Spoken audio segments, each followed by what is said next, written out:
Hello there and welcome to Classic Golf Clubs. Today we look at another set of Slazenger clubs and also the remarkable round by Johnny Miller that inspired them. If you haven't already subscribed to the channel, please do so and click the like button if you like the video. Well, let's see those clubs. As usual, we'll begin with the woods. Straight away, it's obvious that these are laminated woods, as most UK made woods were of this period. These came out in 1982 and they are Slazenger Johnny Miller it says J63M on the bottom, but I prefer to call them JM63. And as I'll explain in a little bit more detail once we get onto the irons, this relates to Johnny Miller's famous final round 63 in the 1973 US Open. So let's start with the driver then. 4-screw face, and on the bottom, quite unusual sole plate this one. It's a throwback almost to the hickory days of the brassy club, where you had the whole bottom of the club covered by a brass plate to provide low down weight and also protect the sole of the club from wear.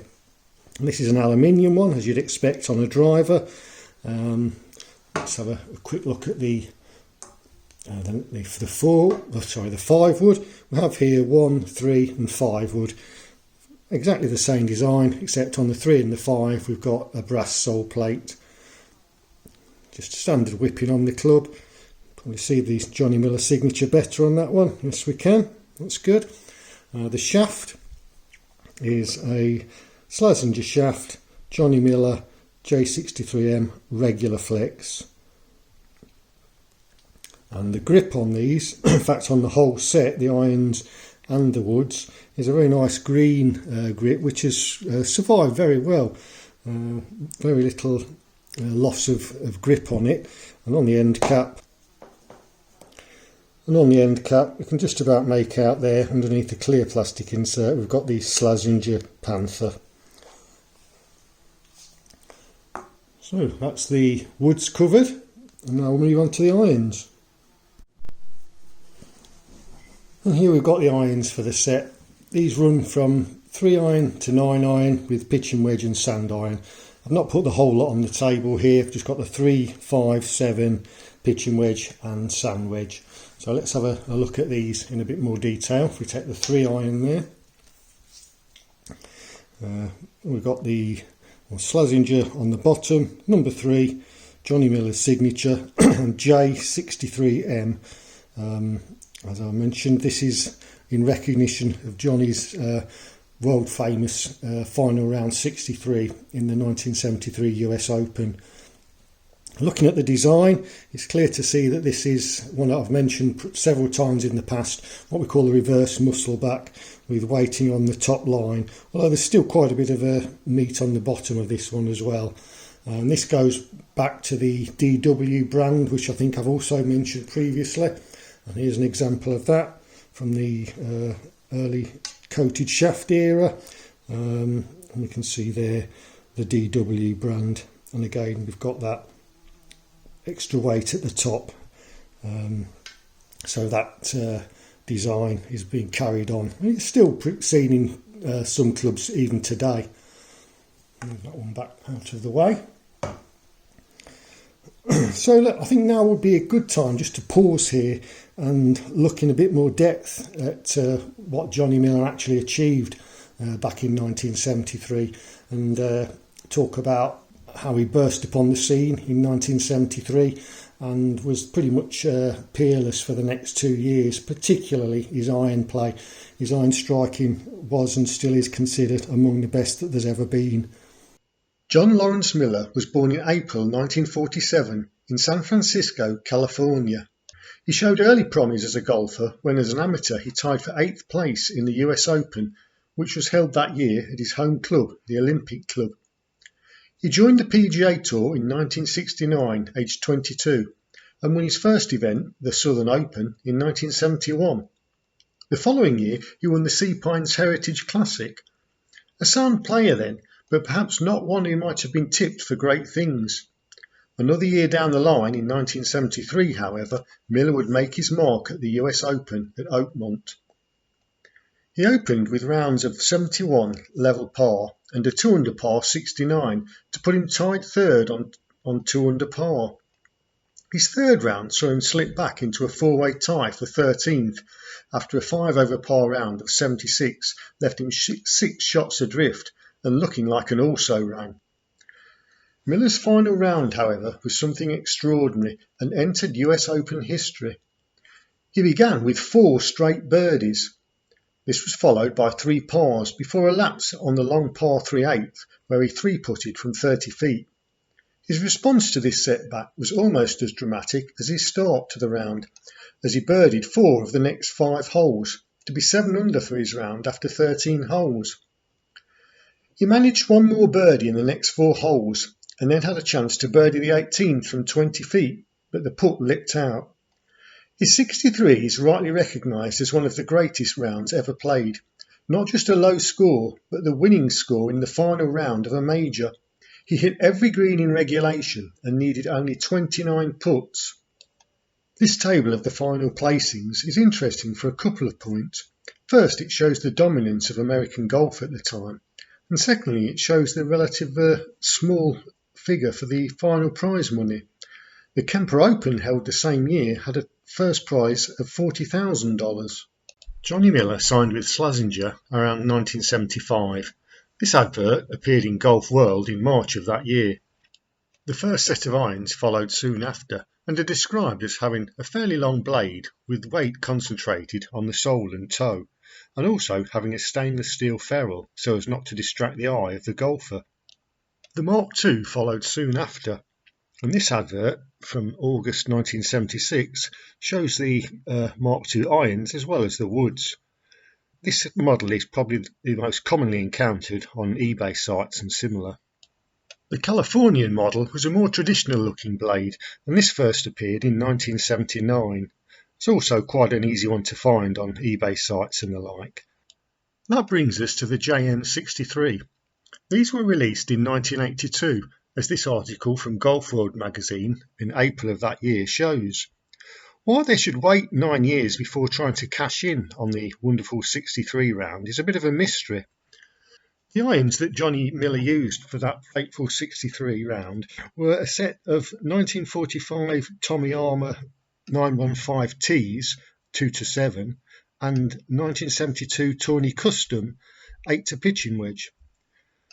The JM63 is based loosely on these 2 irons.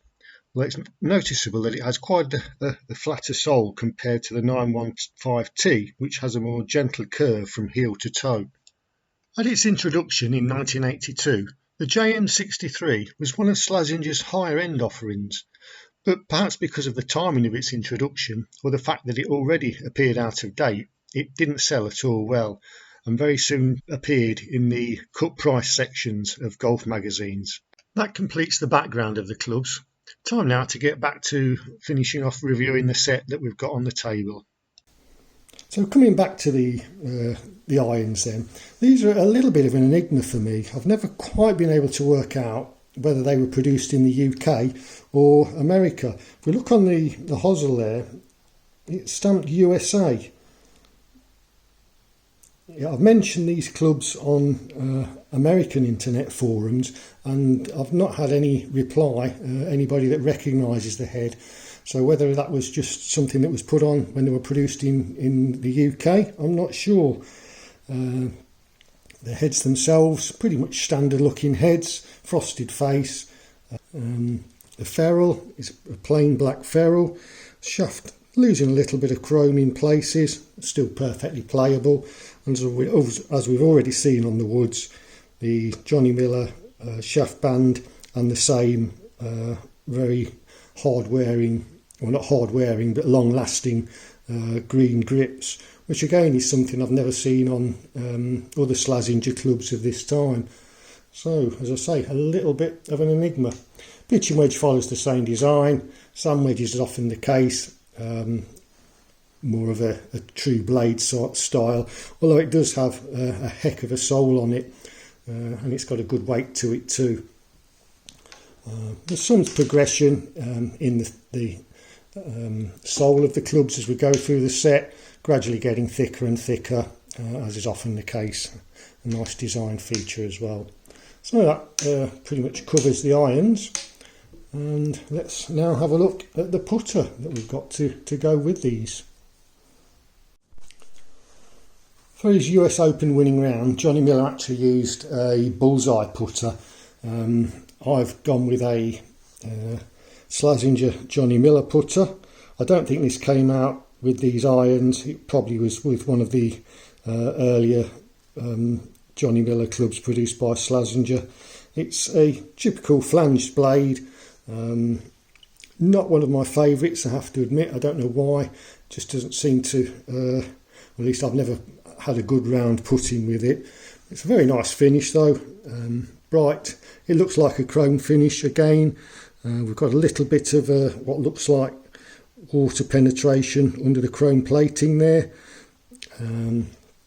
Steel ferrule there, stainless steel ferrule, and the shaft band on this one, get that round into the light, Slazenger, and this one does say made in England, and the grip is a Coronet grip, probably put on after the club was first sold, and that's by Avon.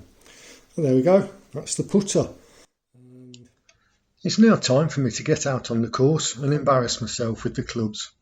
As usual, here are the lofts for the clubs, so you can compare them with a modern set and see how they differ.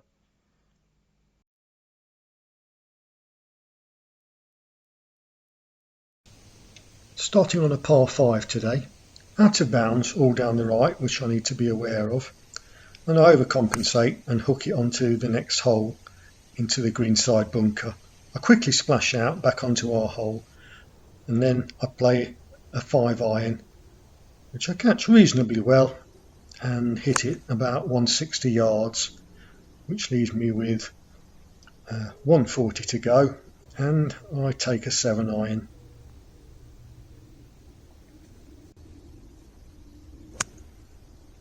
Hit this pretty well, just to the left side of the green.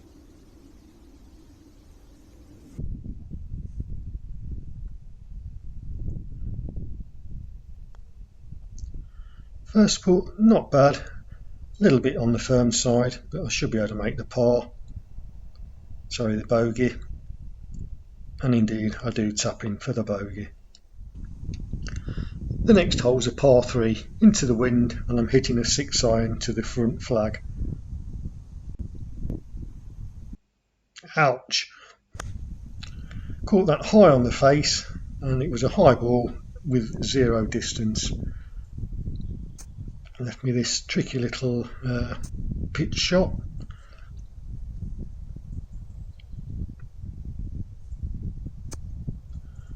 That's not a bad result for me. Chance for a par.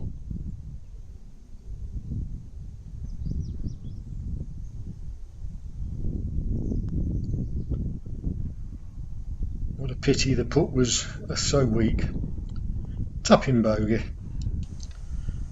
A par 4 now, playing downwind, and I'm hitting the 3 wood. A little bit low, but on the fairway, just over 200 yards. Playing a 6 iron with the wind behind. Not the greatest strike, but the wind helping, and it ends up just on the back of the green, where we have this miserable display of short game. Yep, that's a double hit.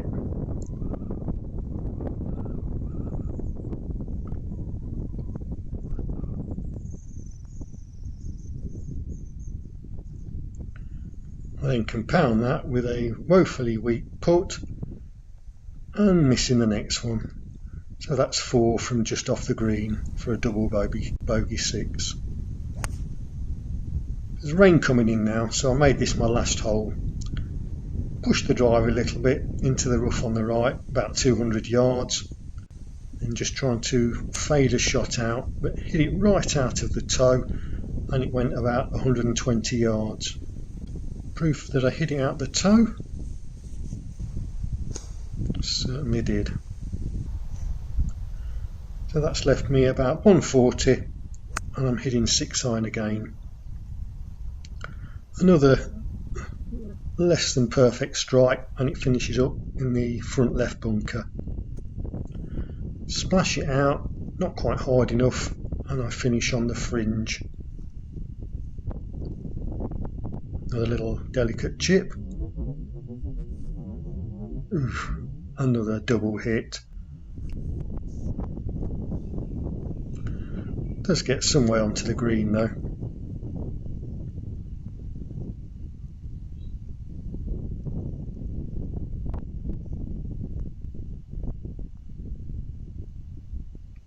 Miss the putt and make the next. So that's another double bogey. Not the greatest exhibition of golf. Sorry, Johnny Miller. To summarise then, 2 bogeys and 2 double bogeys for a 6 over par total. I hit 1 fairway, 0 greens in regulation, and I took 9 putts. Have to admit, the whole thing was a little bit rushed, and I was trying to get in before the rain came, which it did start to hammer down just as I got to my car. Thanks for watching, and I hope to see you next time.